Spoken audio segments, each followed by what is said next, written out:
Ladies and gentlemen, welcome back to another video. I'm your host, TheDividendAristocrat, and today we're going to be taking a look at my dividend income for the month of December. Now in my case, December always happens to be the largest month for me in terms of dividend income for that year, so we have a lot to get through in this video. If you guys have been keeping up with my updates for my monthly dividend income and are enjoying the content on the channel, consider subscribing. It helps me out a ton and I'm on my way to 2K. As a reminder, this is not financial advice and I'm just merely sharing my opinions on this channel. With that being said, let's start by taking a look at my portfolio dashboard. In total, I've invested $35,391 into the portfolio, and my current value is sitting at $48,923, meaning an unrealized gain of $13,532, or a total return of 38.24%. Now, in terms of total dividend earned, I've earned $1,454.41 of dividend income since starting this portfolio back in 2020, and my yearly projected income going forward with my current holdings is $790. That puts my portfolio at a yield of 1.61% or a yield on cost of 2.23%.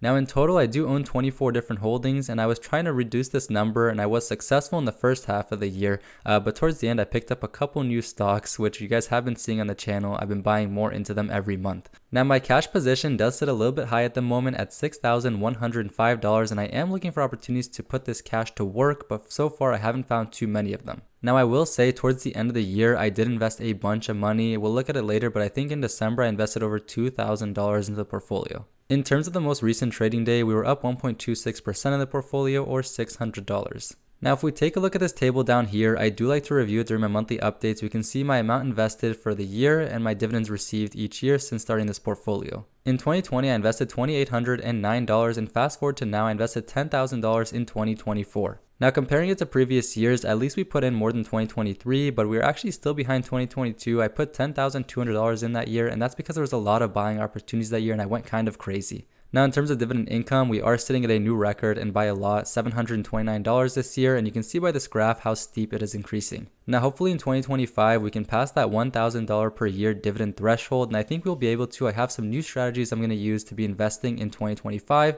and if you guys want to hear about that, check out my next video that I'm going to be posting next Sunday. Now, the only other thing I want to take a look at on my dashboard is the annual dividend payout per stock. We can see that VOO is both my largest position, but also my largest dividend payer because of that. And then we have schd in second place. Following that, we have Altria Group, and that's because it's not a very large position of mine, but it has a very high starting dividend yield at over 8%. And then we have Texas Instruments, followed by Booz Allen Hamilton.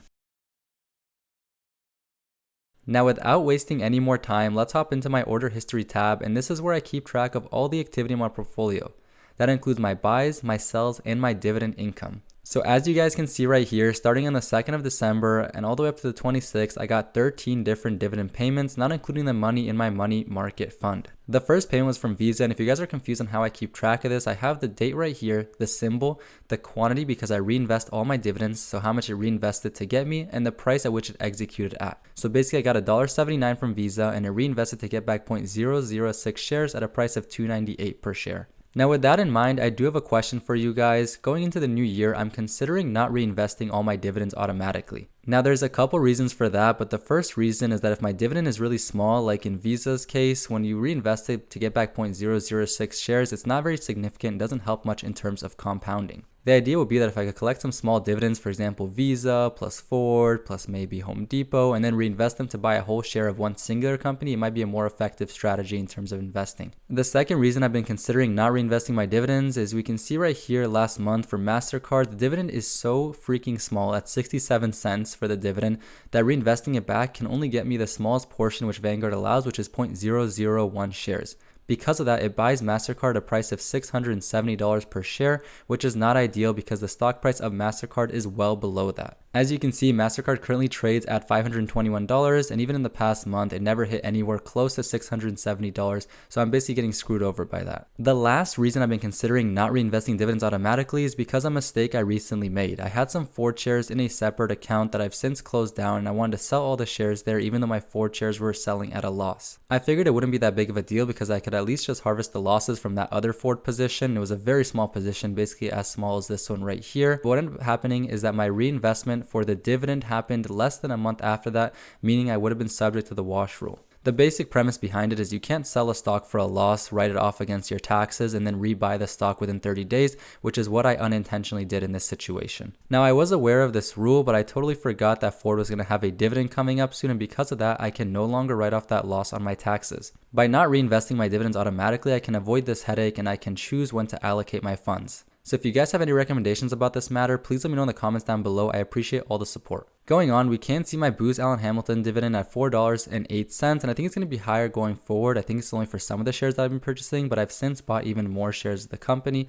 and it's now one of my largest positions. We then have Target for $6.99, S&P Global for $4.60, 3M for 77 cents, Microsoft for $3.38, Home Depot for $4.69, schd for $49.27, Google for $3, United Health for $10.62, Northrop Grumman for $2.10, and lastly VOO with a big $49.28. Now, funnily enough, VOO barely squeaked out the win against schd, which came in at just a penny less than VOO in terms of dividends, but schd has a much higher starting dividend yield, even though my position is actually much smaller than my VOO position. Now, just as a reminder, all these dividends were automatically reinvested back into the holdings that paid them out, so in schd's sake, it's a very significant dividend and reinvest to get back 1.75 shares, which is a very satisfying feeling ever since the stock split.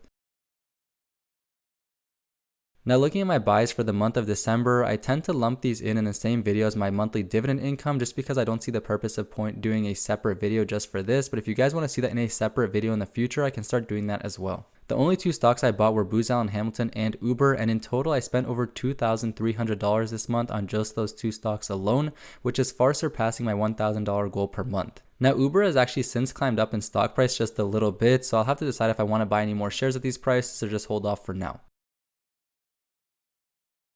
Now, moving on to what's quickly become one of my favorite sheets within the spreadsheet, we have my dividend calendar, and we recently added some more companies into the portfolio, so now nothing fits on the same page anymore, so I might have to make some adjustments to that. The reason I like this page so much is it does a fantastic job at visualizing how much dividend income I'm receiving from each company per month and on a yearly basis. So let's focus here on December, and we can see which companies paid me out, the same ones we just looked at. Of course, we have Booz Allen Hamilton here at $4.08, and you can see a total for how much it paid out for the whole year. Now, since this is a newer position, this is my first dividend ever from it, and that's the last dividend for the year, but you can see right here instead for 3M, I've gotten $3.92 worth of dividend income for the year. Now, while we're already focusing on 3M, I can show you another neat feature of the dividend calendar, and that's the fact that you can easily visualize which stocks cut or increase their dividends. So in the case of 3M, it unfortunately cut its dividend by a significant margin from March to June. Now, most of my other companies have been consistently growing their dividend income. For example, Target went from $6.72 all the way up now to $6.99 in December. Now, a lot of that increase just comes from reinvesting those dividends back into Target. As I buy more of the company, my dividend of course increases, but another portion of that is just the dividends increases the company announces themselves. In total, for the month of December, I earned $141.80, putting my yearly total at $729.81.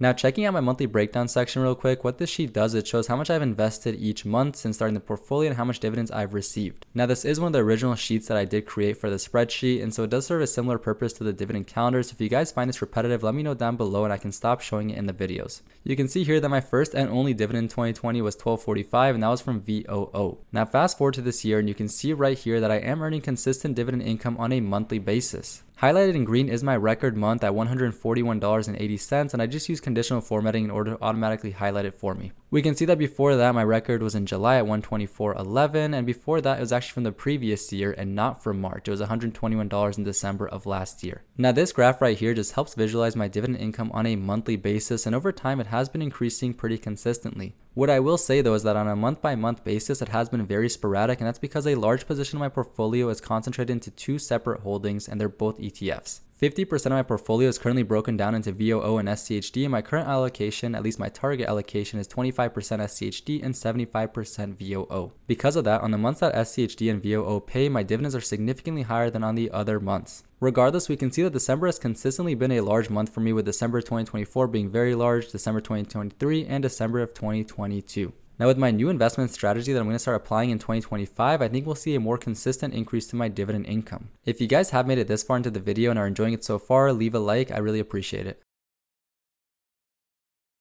Now, before we end this video, let's take a look at the future value calculator that I did make, and I use this pretty frequently in order to project how much I could expect to have in my portfolio in 10, 20, 30, or even 40 years. Not only that, but because I can make adjustments to my annual contribution, my expected price appreciation, my expected dividend increase, we can project my dividend income over certain time periods. If you guys do want to try this future value calculator for yourself, you can get it in one of two ways. One, I have a video that I made that shows you exactly how to make your own future value calculator by yourself, and I'll pin it right up here. The other way you could get the spreadsheet is by joining my free Patreon tier, which I'll leave the link in the description as well as the pinned comment for this video. But by doing so, you'll be able to download your own future calculator for your own uses. Now, I do recommend you guys hurry if you are interested in downloading it. I do have a lot of big plans for the Patreon this year, and I think there's going to be a lot of big changes to it. So as an example, let's use my portfolio. My starting principal is my portfolio value of $48,923, and my annual contribution is how much I'm expecting to put in each year, which for me is $12,000 a year or $1,000 per month. Now, my annual dividend yield is getting pulled directly from the spreadsheet, and it's 1.61% currently, and my expected dividend increase and price appreciation can be changed to whatever I want them to be.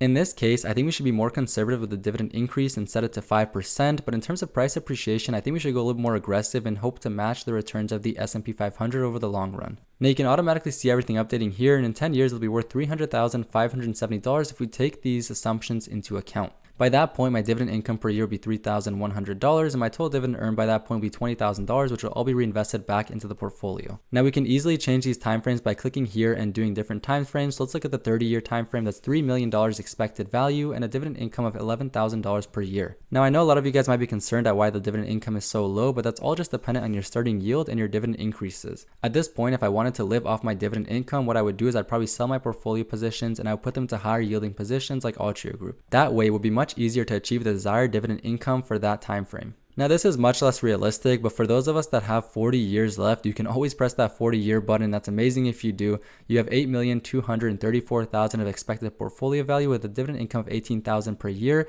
But the really cool thing to see here is that by that point, you would have earned $309,000 off of dividend income alone. So if you guys do want to play around with the future value calculator yourself, either check out the video that I made or go to my Patreon and download for free while it lasts. As always, that does bring us to the end of today's video. I really hope you guys enjoyed taking a look at my dividend income for the month of December. It feels a little bit sad saying goodbye to 2024. It was a really good year for both me and for the channel, but I do look forward to what 2025 has to offer. If you guys did make it all the way to the end of the video, let me know down below how much dividend income you received in December and from what companies, and also let me know how much dividend income you received in all of 2024. I'd love to hear it. If you guys want to check out last week's video where I do a deep dive on PayPal stock and why I'm not buying any more shares at these current prices, check out this video right here. And if you guys want to check out Barron's top 10 deep value stocks for 2025, check out this video right here. Remember, the best time to invest was 10 years ago. The second best time is today. I want to thank every single one of you guys for watching, and I will see you in the next one.